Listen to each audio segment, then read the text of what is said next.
Ils sont là. Je les entends. Ils approchent.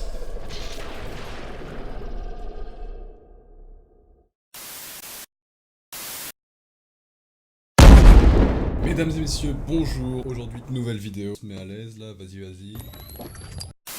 Bonjour. Bienvenue à toutes et à tous sur la chaîne. Aujourd'hui, vidéo un peu particulière les gars. Pourquoi? Parce qu'on va parler d'insectes. Et aujourd'hui, on va traiter le sujet des iules. Je vous emmène avec moi, c'est parti.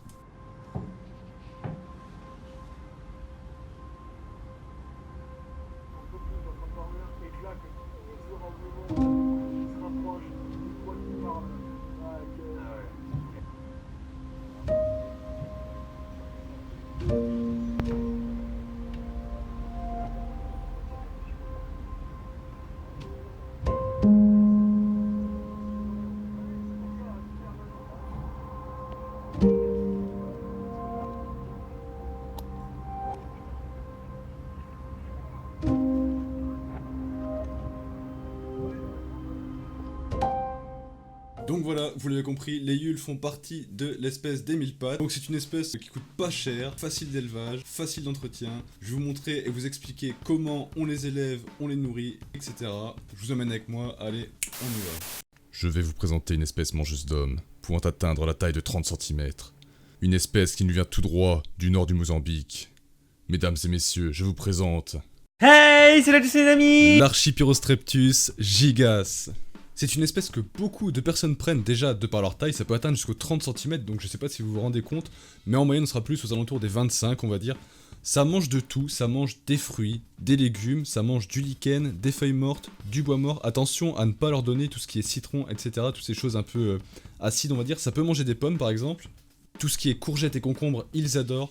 Ensuite, pour l'humidité, entre 75 et 90% max d'humidité dans leur bac. Si la nourriture de vos animaux est un peu trop sèche, voire moisie, vous la changez directement. On va dire qu'en la moyenne, on la change tous les 2 à 3 jours en fonction de l'état.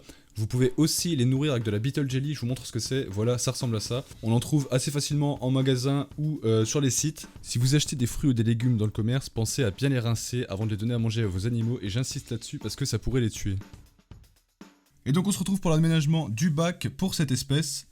Donc ici, j'ai mis de la mousse, quelques fougères, des plantes. Ici, comme vous le voyez, j'ai mis 2 petits morceaux d'ardoise avec les concombres. Ici, un os de sèche pour pouvoir solidifier leur exosquelette parce que ce sont des animaux qui vont muer et qui ont besoin de calcium. Si vous achetez du calcium en magasin ou en ligne, prenez-le sans détroit, c'est très important, ça pourrait nuire à vos insectes. Donc ici, sur cette partie-là, vous pouvez voir qu'il y a du bois en décomposition, quelques feuilles mortes. J'ai aussi mis quelques branches, je vous montrerai tout ça de plus près. Sur le côté, j'ai mis un hygromètre et un petit thermomètre. J'y ai mis une plaque chauffante pour maintenir une température d'environ 25 degrés, entre 23 et 25 degrés on va dire. C'est largement suffisant. Pour ce qui est des dimensions du bac, on compte 1,5 à 2 fois la taille adulte de l'insecte. Donc ici 47 par 24 par 36 cm, donc vous pouvez prendre plus grand si vous voulez, moi c'est ce que j'ai pris. Pour ce qui est de la hauteur du substrat, donc l'Archipyrostreptus gigas n'est pas une espèce qui fouille beaucoup. Donc moi j'ai mis environ, on va dire, entre 8 et 10 cm, avec beaucoup d'écorce et de branches pour qu'il puisse grimper, chercher un petit peu partout, parce que c'est une espèce qui aime bien grimper, j'ai remarqué ça. Si jamais vous ne voulez pas acheter de calcium à vos animaux, vous pouvez toujours prendre soit de la coquille d'œuf ou alors des os de sèche que vous irez directement récupérer sur le bord de la mer. Attention à bien nettoyer les os de sèche pour enlever un maximum de sel et de parasites qu'il pourrait y avoir.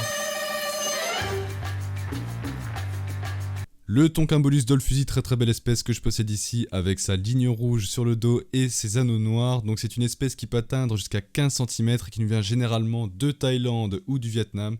Pour ce qui est du substrat, on gardera du terreau bio avec beaucoup de feuilles mortes et beaucoup de bois en décomposition, car c'est avec ça qu'ils vont se nourrir principalement. Vous pouvez leur rajouter de temps en temps des fruits et des légumes. N'oubliez pas de leur mettre du calcium. Pour eux, étant donné leur petite taille, ils n'auront pas de gamelle d'eau. Moi, je les laisse s'hydrater soit dans la mousse ou dans les fruits et les légumes qu'ils mangeront. Ça leur convient très bien. Quand j'ai reçu mes 2 Toncambolus dolphusi, je les ai mis directement dans leur nouveau bac et je me suis dit tiens, je vais gratouiller un petit peu le fond de la boîte du colis quoi. Et là, wow, il y avait un bébé Anadenobolus monilicornis qui n'avait rien à faire ici, mais du coup je les élève tous les 3 dans la même boîte et ils se portent comme des rois. Donc à la réception de vos insectes, vous gratouillez bien le fond de la boîte pour voir qu'il n'y ait pas d'autres espèces, ça arrive parfois. Donc voilà, c'était Maïté pour le petit conseil du jour. On passe à la suite. Coucou! Vous avez maintenant les bases pour élever vos iules. Il faut savoir qu'on peut en trouver entre 3 et 15 € en fonction de l'espèce et de la taille. Ils ne sont pas dangereux si vous les stressez un peu trop. Ils pourront éventuellement vous sécréter une petite substance un peu jaune qui vous tachera les doigts pendant une semaine. Ou au pire des cas, ils vous le chieront dessus, quoi, clairement. Vous pouvez en trouver dans les bourses, vous pouvez en trouver sur internet, vous pouvez en trouver partout. Avant d'en acheter un, je vous invite à vous renseigner un maximum sur internet, via des vendeurs, via des sites, pour vous renseigner un max sur l'espèce que vous voulez prendre et lui faire un setup au top avant de le ramener chez vous. Pour ce qui est de l'espérance de vie, comptez 2 à 3 ans pour le Tonkabolus dolphusi et de 7 à 10 pour l'Archispirostreptus gigas. Rien ne vous empêche de mettre d'autres espèces comme par exemple des cloportes ou encore des gloméris, tant que les conditions d'élevage restent les mêmes pour les deux espèces, que ce soit l'alimentation, l'humidité, la température, etc. Je vous mets un lien en haut de la vidéo pour savoir comment sexer vos iules, il explique ça bien mieux que moi. Pour ceux que ça intéresse, je laisserai des fiches d'élevage en fin de vidéo. Si ça vous a plu, lâchez un pouce bleu, pensez à vous abonner. Et si vous voulez d'autres vidéos dans ce genre, n'hésitez pas à me le dire en bas dans les commentaires. Sur ce, portez-vous bien, c'était Frilouz. Ciao!